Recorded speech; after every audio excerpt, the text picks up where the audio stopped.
Assalamualaikum warahmatullahi wabarakatuh. Saudara, dengan saya lagi Edi Mulyadi dari Forum News Network FNN. Saudara, sudah 3 hari, tanggal 3 Juli, sekarang tanggal 6, berarti sudah 4 hari, 3, 4, 5, 6 4 hari pemberlakuan PPKM darurat. Dan kita nonton di televisi ya.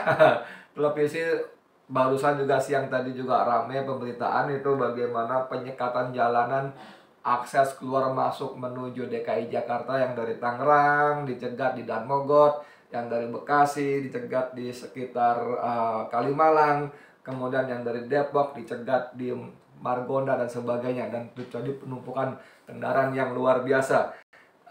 Saya tidak ingin mengomentari terlalu jauh tentang PPKM ini, walaupun kalau kita lihat di video-video yang beredaran di grup-grup WA kita, itu memang kondisinya jadi sangat crowded. Dan saya membayangkan, saudara, kalau saya jadi orang yang ikut lewat di situ, entah pakai motor, saya buru-buru misalnya ya, harus kerja atau apa, kemudian ditahan oleh petugas petugas PPKM darurat ini, mungkin saya akan emosi gitu loh. Ini Pak, saya mau keluar rumah cari makan untuk anak istri saya gitu. Sementara petugas juga bilang ini peraturan, tidak boleh gitu ya. Mungkin paginya, mungkin jam setengah 7, terus segala macam, jam 9, para petugas itu masih bisa melayani tepatnya memang ya, melayani masyarakat rakyat dengan cara yang sebaik-baiknya gitu ya. Dia juga kan, Pak, mohon maaf, ini nggak boleh, peraturannya begitu, begini, Bapak silakan putar balik segala macam. Tapi Anda bisa bayangkan nggak, kalau itu berlangsung terus sampai siang, sampai sore gitu kan, bukan petugas manusia juga, entah Satpol PP, entah polisi, entah tentara gitu loh. Mereka kan punya batas stamina juga. Secara fisik mereka lelah, dan secara emosi, mohon maaf, ini luar biasa. Bermenit setiap saat orang datang marah-marah sama Bapak nggak tahu, Bapak. Masya Allah, saya mencoba membayangkan kalau saya jadi petugas, saya udah angkat tangan, saya nyerah, saya mendingan berhenti bekerja sebagai petugas ini, atau mungkin dipecat, daripada saya emosi dan kemudian terjadi hal-hal yang tidak diinginkan. Karena sebagai aparat, kalau saya sampai terjadi clash fisik dengan rakyat, kan lucu juga gitu ya, kasihan gitu loh. Semuanya salah, saya kira semuanya salah. Rakyatnya salah memaksa masuk, kemudian petugasnya pun bisa disalahkan. Anda harusnya sopan, persuasif. Iya, yang ngomong begitu kayak di dalam ruangan, di meja, AC-nya enak, bisa nonton TV, denger musik, bisa ngomong. Anda mesti aparat, ingat harus sopan, tegas tapi sopan. Gimana caranya tegas tapi sopan? Maksud saya di lapangan ya. 1 jam, 2 jam pertama mungkin oke, tapi menurut saya sebagai manusia yang penuh dengan kelemahan, mereka pun akan punya batas-batas maksimal, baik secara psikis maupun fisik, Dan itu, aduh, kasihan sekali. Dan kita memang akhirnya kalau kita nonton siaran berita sorenya, sudah berubah tuh suasananya tuh, sikap-sikap petugasnya. Nah, hal-hal seperti inilah yang menurut saya mungkin tidak diantisipasi oleh para petinggi yang membuat aturan main. Tadi siang saya mendengar Kapolda Metro Jaya Fadil Imran mengatakan bahwa dari pengalaman ini kami dengan Pangdam akan membuat aturan baru, bagaimana supaya orang-orang yang harus bekerja, yaitu di sektor esensial, di sektor kritikal, tetap bisa lanjutkan perjalanan. Nanti kami akan buat jalur-jalur khusus untuk sektor-sektor pegawai, karyawan, sektor esensial dan kritikal. Ini kan menunjukkan satu, memang bagus Kapolda dan Pangdam mau memantau langsung sehingga tahu apa yang terjadi di lapangan. Kemudian dari situ Kapolda dan Pangdam akan melihat beberapa persoalan yang terjadi dan mencoba mencari solusinya. Bagus sekali. Tapi mohon maaf, Kapolda dan Pangdam kan cuma beberapa menit di lokasi gitu loh.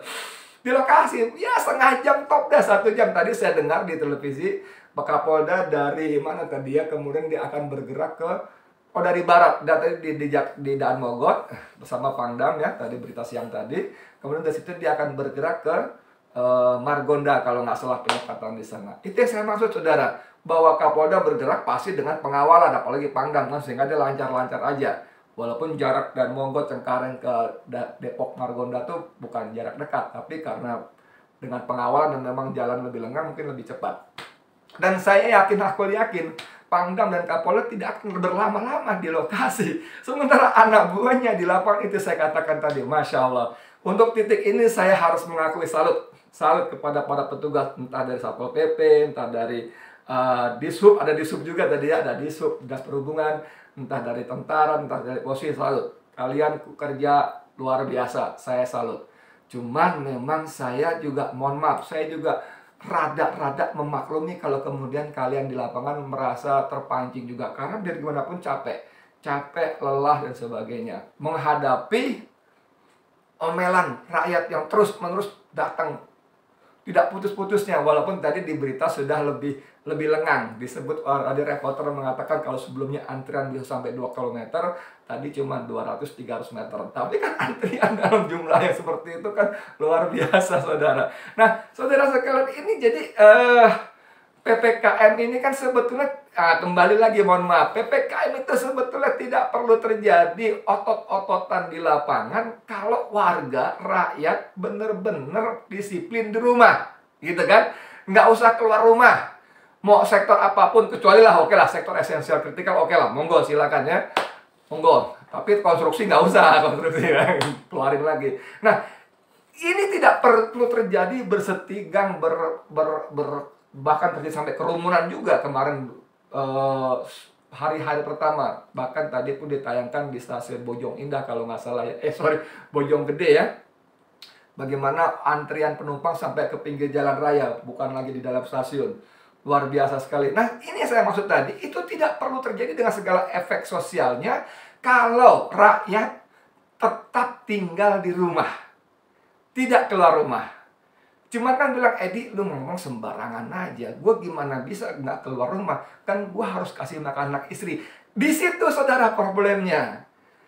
Anda tidak harus keluar rumah kalau pemerintah konsisten dengan Undang-Undang nomor 6 tahun 2018 tentang kekarantinaan kesehatan. Karena pada prakteknya yang dilakukan pemerintah sekarang ini adalah lockdown.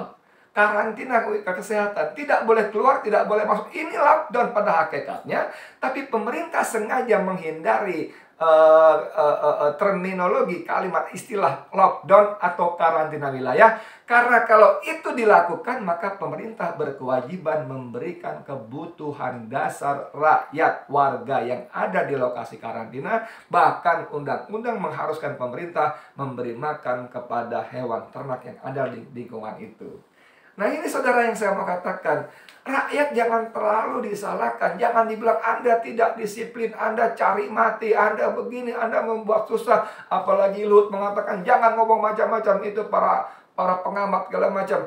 Ya lu boleh ngomong begitu. Emang kemudian rakyat nggak boleh mengkritisi pemerintah? Ini bolak-balik Luhut ini selalu marah kalau ada orang kritik. Ini sekarang sedang pandemi, jangan ikut macam-macam ngomong. Fokus pemerintah fokus. Iya, membantu pemerintah itu antara lain dengan memberikan masukan, gitu loh. Ini Luhut berkali-kali, coba Anda lihat rekam jejaknya, selalu dia ngomel kalau ada orang kritik. Selalu dia marah-marah kalau ada orang kasih masukan. Lalu dia kasih stempel, cari gara-gara, provokator, hoax, segala macam. Luhut selalu begitu orang ini. Dia nggak sadar bahwa sebagai pejabat publik, dia melayani publik. Dia bukan cuma boleh mengatur publik dengan kekuasaan, tapi dia pengatur itu untuk melayani publik.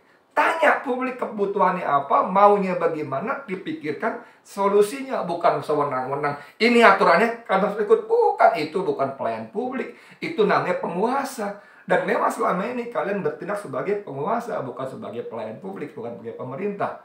Kan begitu. Jadi saya coba membayangkan yang di lapangan. Ini sampai misalnya gini, ada lelucon ya, meme lucu maksud saya. Nih, lihat ini, di rumah aja. Anda mau ngomong apa dengan meme seperti ini? Ini guyonan, tapi ini terjadi, saudara sekalian. Ya, ada laki-laki botak pakai jas dasim, hebat memang. Dia disuruh oleh istrinya keluar rumah karena anak istrinya makin apa. Lalu di jalanan dia ketemu petugas, pulang, disuruh pulang ya. Kerja sana, mau makan apa anakmu? Kemudian di jalanan, pulang sana, sudah dibilang jangan keluar rumah.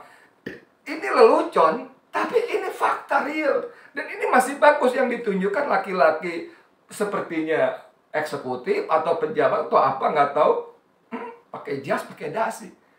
Ini ini masih lumayan gitu loh. Coba kalau ada video ini saya baru dapat tadi.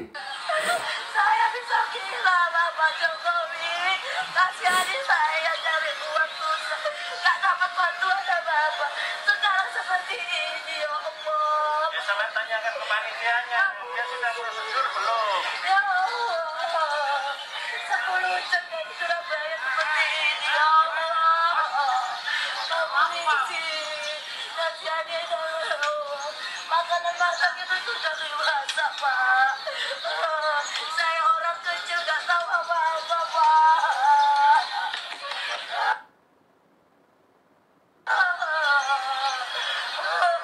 Tega sama sekali sama orang kecil seperti saya. Sekarang disiap-siapkan seperti ini, cari uang sudah susah. Ya Allah, Pak Jokowi, rakyatku seperti ini, Pak.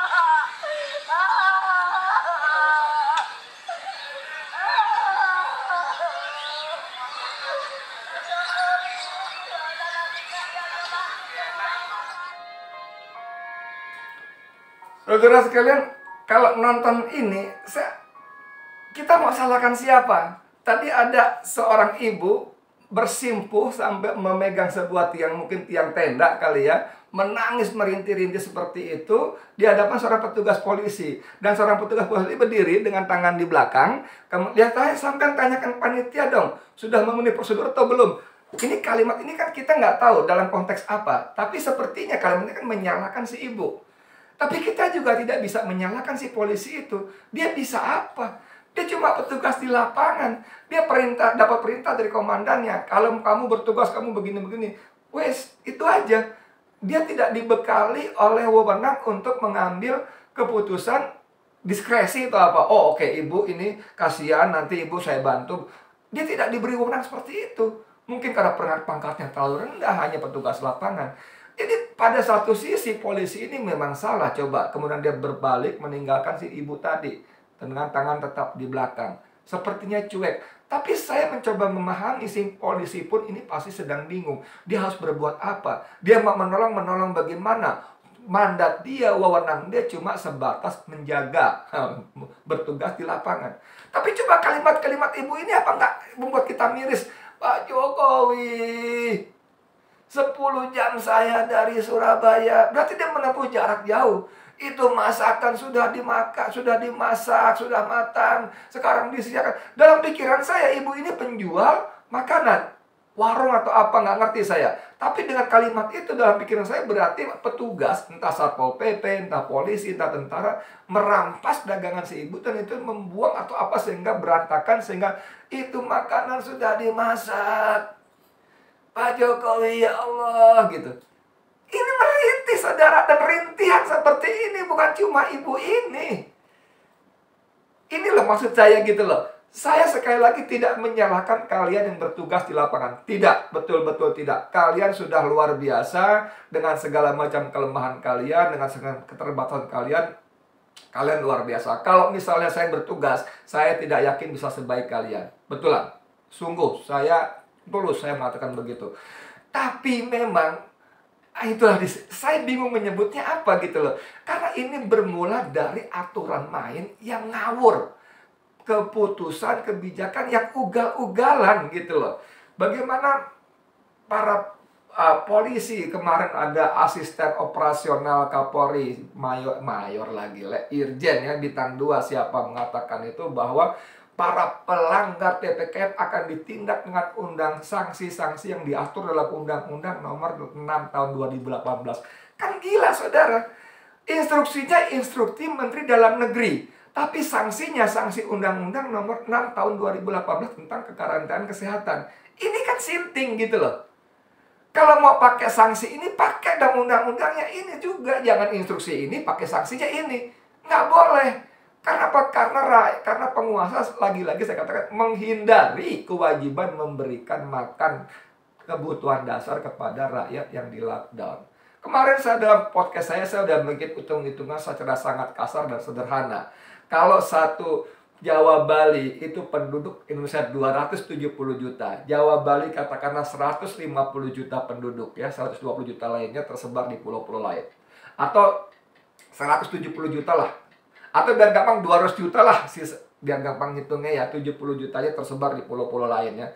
200 juta. Lalu satu keluarga, 200 juta ini kalau dibagi keluarga berarti kira-kira 50 juta keluarga. Satu anak, satu istri, satu suami, 2 anak, 4 orang. 4 orang ini kalau kebutuhan dasar makannya dan sebagainya, katakanlah satu hari mereka makan 1 kilogram beras. 1 kilogram beras harga katakanlah 10.000, maka 30 kilogram beras kali 10.000, 300.000, oke? Tambah untuk beli ini, itu, segala macam kebutuhan dasar lain, minyak dan sebagainya, gas dan sebagainya, tambah jadi 3 juta. Ya kan, ada 2 juta 700. Jangan untuk beli macam-macam ya. Ini hanya benar-benar kebutuhan dasar 3 juta. 3 juta kalau dikali 1 bulan 50 juta, 150 triliun saja. 150 triliun saja. Dan yang namanya karantina itu biasanya cuma 14 hari, 15 hari berarti 75 juta. Oke, 1 bulan full 30 hari. 150 triliun saja, saudara. Lu gila lu, 150 triliun banyak. Memang banyak, tapi coba bandingkan dengan anggaran infrastruktur yang 400 triliun lebih. Dan pemerintah dengan sangat pongahnya tetap melanjutkan anggaran infrastruktur yang ugal-ugalan, yang antara lain untuk memindahkan ibu kota ke Kalimantan, membangun istana negara yang seperti burung Garuda terbentang sayapnya. Ini kan kepongahan sekaligus, kalau pinjam istilah siapa namanya, Rocky Gerung, kedunguan. Ini kepongahan, kezaliman. Rakyatmu tidak makan, kamu tidak boleh keluar, kamu larang keluar, tapi tidak kamu kasih makan. Zalim sekali. Dan 150 triliun ini tidak ada apa-apanya dibanding anggaran yang disebut pemulihan ekonomi nasional sampai 600 triliun. Entah untuk siapa, kita nggak tahu. Untuk perusahaan mana, apa alasannya, berapa besar, kita tidak tahu. Dan kita tidak boleh bertanya, apalagi mempersoalkan sampai pengadilan. Karena pasal 27 Undang-Undang Nomor 2 tahun 2021 tentang penanganan COVID ini, pemerintah, pejabat tidak bisa dibawa ke pengadilan, baik pidana maupun perdata. Kan gila, diberikan imunitas, suka-suka mereka mau ngapain, mau disalurkan pada siapa, uang itu kepada temennya, kepada koraninya, kepada gundiknya, kepada mana, nggak tahu kita. Nggak bisa kita trace, nggak bisa kita tanya untuk siapa uang itu. Untuk siapa? Gila lah. Kalau saja 150 triliun, bos, aduh, rakyatmu akan tetap di rumah, mematuhi lockdown. Dan yang namanya COVID itu insya Allah akan hilang, karena tidak ada lagi penyebaran dari satu orang ke orang yang lainnya. Tapi kan pemerintah tidak mau itu. Pemerintah lebih suka mengalokasikan anggarannya 373 triliun untuk bayar bunga utang saja. Untuk bayar bunga utang saja 373 triliun. Untuk bayar cicilannya tahun ini sudah lebih dari 800 triliun. Itu mereka keluarkan semuanya. Sementara untuk rakyatnya 150 triliun ini, untuk hitungan saya udah sangat mewah nih. Sangat berlebih, ya. 150 triliun mereka nggak mau keluarkan. Dan terjadi bahkan bukan cuma membantu, tapi mengambil pajak rakyat dengan cara merogoh lebih dalam. Dan kalimat tadi ibu tadi, tidak dibantu tidak apa-apa. Tidak dibantu tidak apa-apa. Saya bisa gila Bapak Jokowi. Cari uang susah. Tak dapat bantuan tak apa-apa. Tak dapat bantuan, tak apa-apa. Jadi rakyat pun sudah bersedia pasrah, Pak. Mas Jokowi, Presiden, rakyat sudah bersedia pasrah, tidak menerima bantuan pun tak apa-apa. Tapi jangan diganggu gitu loh. Tapi kan ini COVID begini, harus disiplin. Oke, disiplin. Tapi penuhi kebutuhan dasar mereka. Itu kalau Anda sebagai penguasa, siapapun yang diberi jabatan publik, tidak mau disebut zalim. Bukan cuma oleh rakyat, tapi oleh Allah yang Maha Penguasa. Maksud saya, kalau kalian semua orang beragama dan mengaku adanya Tuhan dan takut kepada siksa Tuhan. Itu maksud saya. Kecuali kalian semua tidak beragama, Tuhan sudah tidak mati dan tidak peduli dengan aneh siksa, azab neraka dan lain-lainnya. Silakan. Kecuali kalau begitu. Ya. Saya Edi Mulyadi untuk FNN. Assalamualaikum warahmatullahi wabarakatuh.